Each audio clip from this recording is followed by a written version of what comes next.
क्षमा करवा दें या आप क्षमा कर दें ताकि मेरे पापों का नाश हो जाए। तो एक गुरु ही हम लोग के जीवन का एकमात्र आश्रय है, जहाँ हम लोग अपनी प्रार्थना पहुँचा सकते हैं, अपने दुखों को कह सकते हैं, उनसे क्षमा मांग सकते हैं। उनकी क्षमा से ही परमात्मा की क्षमा है, उनकी कृपा से ही परमात्मा की कृपा है, ये मानना है हम लोगों को। गुरु महाराज ने कृपा करके हम लोगों को किसकी शरणागति कराई, जिन्होंने नाम लिया है उनको भी मालूम है, और जिन्होंने नहीं लिया है उनके लिए भी मैं बताती हूँ। गुरु महाराज हम लोग सबों की शरणागति परमात्मा ब्रह्म भगवान नारायण से करवाई है। उन्हीं के स्वरूप राम हैं, उन्हीं के स्वरूप कृष्ण हैं, उन्हीं के स्वरूप परशुराम हैं, यानी सब परमात्मा के ही समय समय पर उनका अलग अलग रूप है। इसमें कोई विभेद नहीं। इस पे गुरु जी ने एक बहुत अच्छा भजन गाते थे, आज मुझे पुस्तक मिल गई इसलिए मैं लेके बैठी हूँ। कान्हा जी की शादी याद होगा।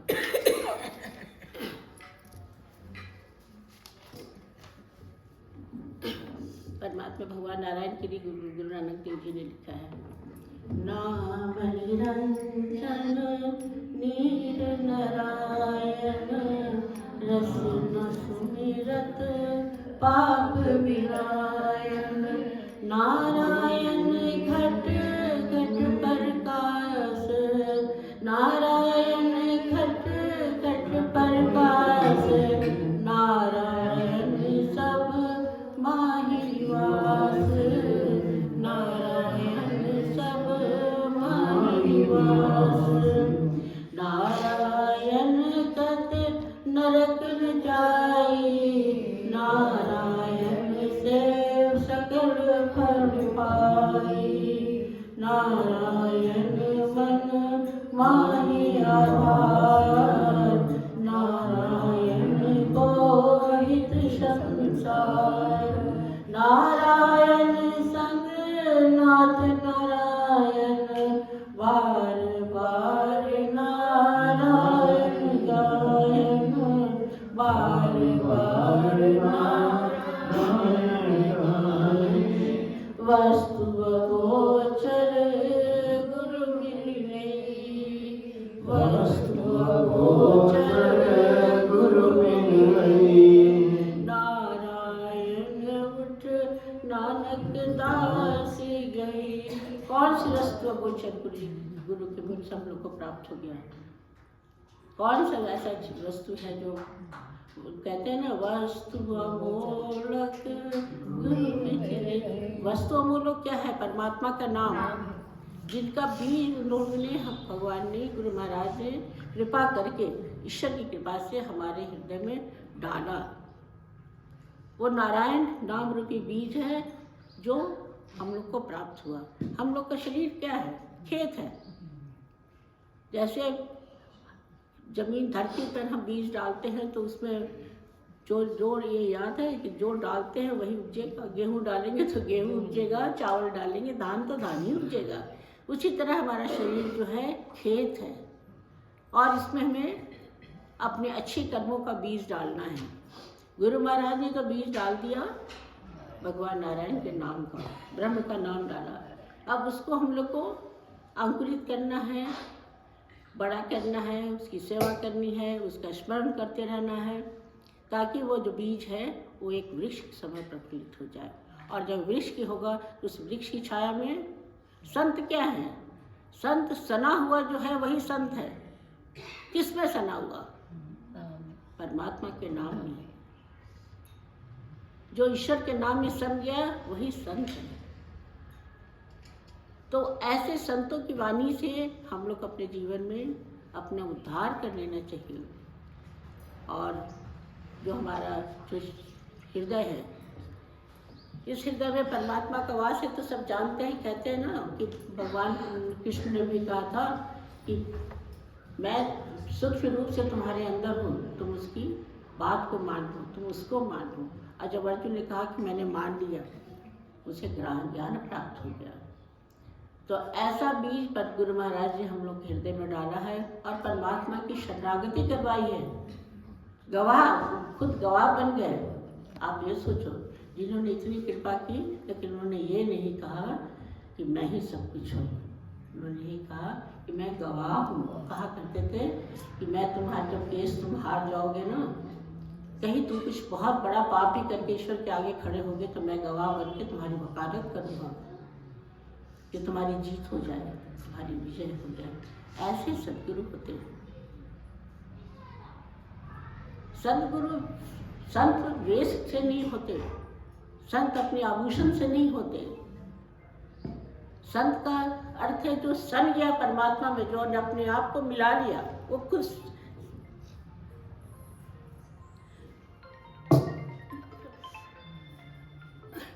जो अपने आप को परमात्मा में मिला लिया, मतलब उसमें और परमात्मा में कहीं अंतर नहीं है, ऐसा वो हो गया, वही संत है। संत, जो सच्चा संत है, उसे धन नहीं चाहिए, उसे जमीन नहीं चाहिए, उसको आश्रम नहीं चाहिए, उसको 10 मानने वाला नहीं चाहिए। संत तो ऐसे होते हैं, वो आज के समय में संत हैं, लेकिन संत की पूर्ण परिभाषा उनके साथ नहीं हो सकती। तो हम लोग को अपने मार्ग से भटकना नहीं है। जो नाम गुरु जी ने दिया, उस नाम की रटना करते रहो। जो हृदय में बीज डाला है, उसकी रक्षा करते रहो। समय पर अगर ऐसा नहीं करोगे तो क्या होगा? खेत को, जमीन को तुम छोड़ दो, किसी तरीके से खरीदो और उसको छोड़ दो, उसमें कंकड़, पत्थर, घास फूस, कांटे अपने आप उगने लगेंगे। उसको बीज बोने की जरूरत नहीं होती, क्योंकि ये संसार है और हम लोग का हृदय खेत है। इस खेत में अगर परमात्मा का नाम नहीं डालेंगे तो क्या होगा? तरह तरह की इच्छाएं, तरह तरह की वासनाएं, तरह तरह की इच्छाएं बढ़ती जाएंगी। तो उससे बचने के लिए हम लोग को नाम जप की रगड़ करनी चाहिए। नाम जो है वो साबुन है, जितना उसको लगाएंगे ना हम लोग अपने मन पे, वैसे ही वैसे शुद्ध होता जाएगा, पवित्र होता जाएगा। हम लोग, आप सोचिए इस विषय में कि हम लोग कितने आभारी हैं उस परमात्मा के, जिन्होंने अपना स्वरूप दिया, अपने गुण दिए, सब कुछ देकर के उन्होंने हम लोग को इस संसार में भेजा। सागर से ही तो मेघ बनता है, मेघ से फिर बारिश होती है। उस समय वो जल एकदम शुद्ध होता है, एकदम पवित्र होता है। लोग कभी गाड़ी जो रखे उनको मालूम, कई बार कहते हैं बारिश हुई, पानी रोक लो, तुम्हारा पानी काम आएगा, क्योंकि एकदम शुद्ध होता है, उसमें कुछ नहीं होता। लेकिन जैसे जैसे वो नीचे आना शुरू होता है, उसमें अशुद्धियाँ आने लगती हैं, और ज़मीन पर गिरने के बाद तो पूर्ण रूप से वो गंदा ही हो जाता है। वैसे ही हम लोग का जीवन है, हम लोग इस सागर के बूंद हैं, उन्होंने बूंद बना के हम लोग इस पृथ्वी पर भेजा। अब उसको शुद्ध और अशुद्ध रखना हम लोगों का काम है। और वो नीचे क्या है? संसार है, माया है, जिसके बीच में पड़ के हम लोग बुरे बुरे आचरण शुरू करते हैं, लोभ शुरू करते हैं, क्रोध शुरू करते हैं, एक दूसरे की ईर्ष्या द्वेष शुरू करते हैं। ये सब क्या है? यही वह अपवित्र वस्तु है जो हम लोग के जीवन को खराब करता है। तो हम लोगों को इस ज्ञान से, इस समझिए ये वैराग्य नहीं है, ज्ञान है, विवेक है, जिससे हम लोगों को अपने आप को ऊंचा उठाना है, ऊंचा बनना है। हमेशा ये याद रखिए कि देने वाला कौन है, मार्ग किसने दिया, किसने ज्ञान दिया, किसने बुद्धि दी, किसने विवेक भी दिया हम लोगों को सब सुनने की, क्या अच्छा है और क्या बुरा है। अब हम लोग को उस विवेक से अपने जीवन को सुधारना है। इसमें मैंने पिछले बार कहा था आप लोगों से, इसका सबसे बड़ा, इस जीवन को सुधारने का सबसे बड़ा क्या है रास्ता? अपने मन को, मन जो है ना हमारा, आत्मा और शरीर दोनों को जोड़ने वाला कौन है? मन है। मन से ही हमारी इच्छा होती है कि आज हम पिक्चर चले जाएं, मन से इच्छा होती है कि आज मंदिर चले जाएं। मन है जो इधर भी जोड़ता है उधर भी जोड़ता है। तो फिर लेकिन हम लोग को इसको किस पे अपने आप को कंट्रोल करना है, किस पर रोकना है? अपने मन को। क्योंकि मन के साथ ही बुद्धि है, बुद्धि के साथ ही कार्य है, बुद्धि के साथ हम लोग को काम को करते हैं हम लोग। तो सबसे पहला स्टेप हमारे जीवन का सबसे बड़ा जो अंग है मन है, और उस मन से ही हम लोग चाहे तो कहाँ से कहाँ पहुँच जाए, और उसी मन के द्वारा कहाँ से कहाँ नीचे गिर जाए। तो इसको नीचे नहीं गिरना है, ऊपर ही उठना है, ऊपर उठना है। क्या है कि जिसने दिया, जिसने बनाया, वो समुद्र है। ये हमेशा याद करने वाला है कि जो हमें जन्म दिया वो समुद्र है, स्वाद साफ है, कुछ है, लेकिन वो बूंद बन के उन्होंने हमें पृथ्वी पर भेज दिया और उसको हम लोग को संभालने का विवेक भी दिया। फिर भी हम लोग कहीं न कहीं गलती करते हैं, कहीं न कहीं कोई न कोई अपराध बन पाता। ऐसा नहीं है। हम ये नहीं कहते कि सब संत बन जाओ, वो भी भाग्य से ही कोई संत बनता है, लेकिन उस मार्ग पर चलने की तो हम लोगों की ऐसा होना चाहिए कि मार्ग पर चलने का प्रयास करना चाहिए। अगर हम लोग सोच लें कि बहुत है, हमने तो आज उदाहरण बता रही कि मैं तो हनुमान चालीसा का पाठ करती हूँ, मैं तो एकदम मेरी पूर्ण है। एक जगह रुक जाओगे, पानी जहाँ रुकता है उसी में गंदगी आती है, पानी जहाँ रुकता है उसी में बदबू आती है। पूजा सबकी ही करनी चाहिए, मैं नहीं कहती पूजा मत कर, पूजा मैं भी करती हूँ, हनुमान जी की भी करती हूँ, शिव जी की करती हूँ, सबकी करती हूँ। लेकिन जो परमात्मा ने जो शास्त्रों में लिखा, वेदों में लिखा, उपनिषदों में लिखा, उसको हम लोग को ज्ञान से उसको अपने जीवन को उतारना है। अब लोग देखो, मंदिर जाके देख लीजिए, चावल दाल मूंग कुछ भी नहीं छोड़ते भगवान को चढ़ाने से। तो फिर कल को करें जैसे दूध के लिए कहना शुरू किया ना लोगों ने कि भगवान को दूध की क्या ज़रूरत है, तो ऐसे कहना शुरू करें कि भगवान को राशन पानी की क्या ज़रूरत है। उनको ज़रूरत नहीं बेटा, वो हम लोग की इच्छाएं हैं। हम लोग एक चीज़ चढ़ा के तुरंत सोचते हैं कि हम मूंग चढ़ा लेंगे तो घर में खुशहाली आ जाएगी, दूध चढ़ा देंगे तो शांति आ जाएगी। भगवान ने कभी कहा उनके तो तुम 2 बूंद चढ़ा लो, नियम कर लो, क्या ज़रूरत है 5 लीटर दूध चढ़ाने। सच में मैं भी कहती हूँ क्या ज़रूरत है। ये सब हम अपने दूध के साथ अपनी कामना जोड़ के रखते हैं, अपनी इच्छाएँ जोड़ के रख सकते हैं। उसमें न तो भगवान का दोष है और न बताने वाले का दोष है। तो हम लोग को ये जो कामनाएं हैं ना, इसको ही कंट्रोल करना है, अपने मन को रोकना है। अब मन को रोक लेंगे, मन को तो है ही चंचल घोड़ा है वो। रामायण में उसमें गीता भगवान ने कहा है, गीता में कहा है भगवान ने कि जो हमारा मन है ना वो घोड़ा है और हमारी बुद्धि सारथी है, जो हम लोग को रोकती है कि नहीं ये नहीं ठीक, ये नहीं ठीक, ये नहीं ठीक कहती है। लेकिन मन का जो वेग है इतना तेज है कि उसको संभालना बड़ा मुश्किल है। और जिसने संभाल लिया वही भक्त बन गया, वही संत बन गया। भक्त पूजा करने वाले को नहीं कहते, भक्त जो भुक्त हो गया, जो अपने गुरु में रंग गया। और इसका हमेशा हमने आपको बताया है कि इसके जीवन को सार्थक करने के लिए हम लोग को सेवा करनी चाहिए।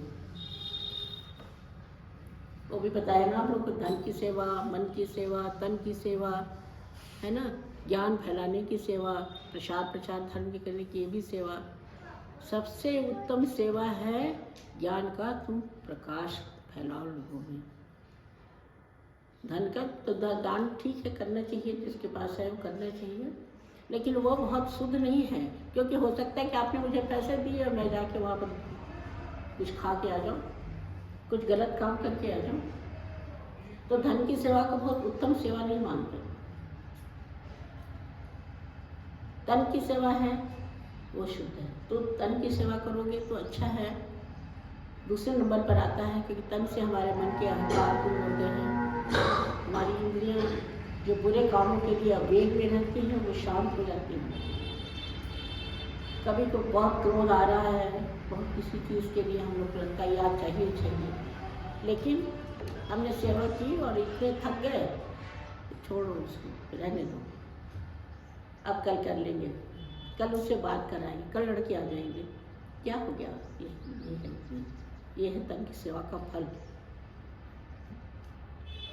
मन चाहे कि मन से सारे काम तुम करो, लेकिन मन को योग्य कार्य में लगाओ, जो उचित हो उसमें लगाओ, और इसके लिए संयम की आवश्यकता है, मन को रोकने की आवश्यकता है, अच्छा बुरा को तुरंत संभालने की है आवश्यकता है कि कौन सा चीज़ सही है, कौन सा गलत है। सेवा भगवान गुरु भी करते हैं, ये कोई कहेंगे कि शिष्य सेवा करते हैं, नहीं, सेवा तो गुरु भी करते हैं, उनकी सेवा अलग है। हम उनको अपना प्रेम देते हैं, अपना समय देते हैं, उनसे ज्ञान सीखते हैं, सब हमारी सेवा है। उनकी सेवा क्या हो गई, वो हम लोग को ज्ञान देते हैं, अपने योग्य बनाते हैं, अपने जैसा बनाते हैं, भगवान की तरफ डालते हैं, यानी सेवा वो भी कर रहे हैं, है ना। हम लोग लेने की सब करते हैं, आज बर्तन मैंने साफ कर दिया, सेवा कर दी, लेकिन उस बर्तन साफ करने में गुरु की जब दृष्टि गई तो उन्होंने क्या देखा, किस तरीके से उसका बदलाव उन्होंने दिया, हमारे अंदर का अहंकार दूर किया, हमारे शरीर के कर्मों को सुधारा, हमारे पाप कटे। ये उनकी सेवा है, ये गुरु की सेवा है। वो हर समय, गुरु भी अपने शिष्य को देखता है और शिष्य भी अपने गुरु को देखते हैं। यही गुरु तत्व का सबसे उत्तम साधन है, और इसी मार्ग पर हम लोगों को चलते रहना चाहिए।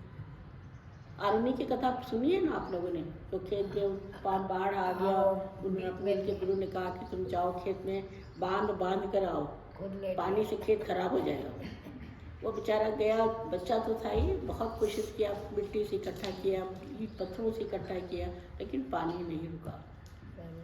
और वो क्या क्या बोले कि अब तो पानी रुका नहीं, सुबह होने को आई, वही खुद लेट गया उसमें, सुबह तक बदन एकदम सफ़ेद फूल गया पानी में। अब गुरु जी सुबह सुबह ढूंढे कि आरुणि कहाँ गया, कहाँ गया, कहाँ गया। तब ढूंढते खेत पर पूछे तो देखा कि आरुणि माइंड पर लेटा है। उसको उसी समय उन्होंने पूर्ण रूप से अपना पहला गुरु मानकर के उसको ज्ञान दिया। ये उनकी परीक्षा थी। गुरु परीक्षा लेते ही, याद रखो हमेशा। दुख आने पर हम लोग दोष दे देते हैं ना कि गुरु जी ऐसा किया, गुरु जी ने ऐसा किया। नहीं, बिना परीक्षा लिए क्या हम लोग, कोई परीक्षा पास होता है क्या कोई बिना परीक्षा के?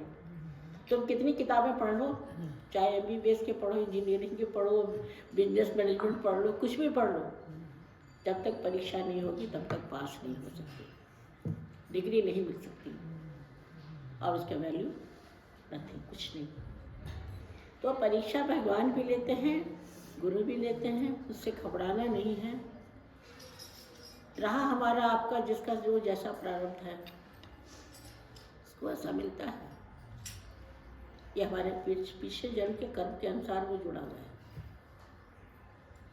तो हम लोगों को अपने विवेक को काम में लाना है, मन को रोकना है। और मन और माया वो तो नाचती है, नर्तकी है, बोली कहते थे ना, नर्तकी है, वो तो नाचा ही करती है। लेकिन उसको हम लोग को रोकने का क्या साधन है बताओ? जब हम कीर्तन करते हैं ना, नर्तकी को मुझे उल्टा कर दो, एक गुरु जी की शब्द बोल रही हूँ, नर्तकी के उल्टा कर दो, नर्तकी कीर्तन। कीर्तन हम लोग मन से अगर करते हैं आधा घंटा 1 घंटा, तो कहीं न कहीं मन परमात्मा के ऊपर रहता है, ध्यान उनका रहता है, उससे हम लोग अपने को संयमित कर सकते हैं। और ऐसे आज के समय में लोग कहते हैं कलयुग आ गया, ऐसा हो रहा है, कुछ नहीं, कोई घबराने की बात नहीं। कलयुग का साधन भी तो बहुत भगवान ने बहुत सरल कर दिया, बहुत सरल कर दिया भगवान को पाने का। उनको भाव से याद कर लो, उनसे प्रेम कर लो, कीर्तन कर लो। जब कीर्तन करो तो ये मत सुनो कि कौन देख रहा है, कौन नहीं देख रहा है, कोई सुन रहा है कि कोई नहीं सुन रहा है। जिसके सुनाने के लिए करते हो उसके लिए करो। भाई साधन धाम मोक्ष कर जा रहा क्या है? अपना शरीर भगवान ने साधन दिया, मोक्ष का रास्ता बनाया। और कलयुग में भगवान ने कहा कि मैं हर एक जगह आता हूँ जो हमको याद करता है, जहाँ कीर्तन होता हुआ मैं स्वयं आके सुनता हूँ।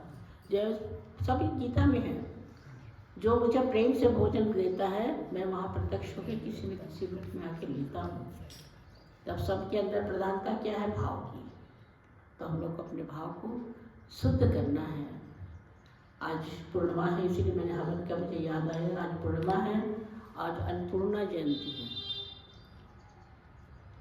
अन्नपूर्णे सदा पूर्णे संकट प्राण वल्लभे ज्ञान वैराग्य सिद्धार्थम देहि में पार्वती।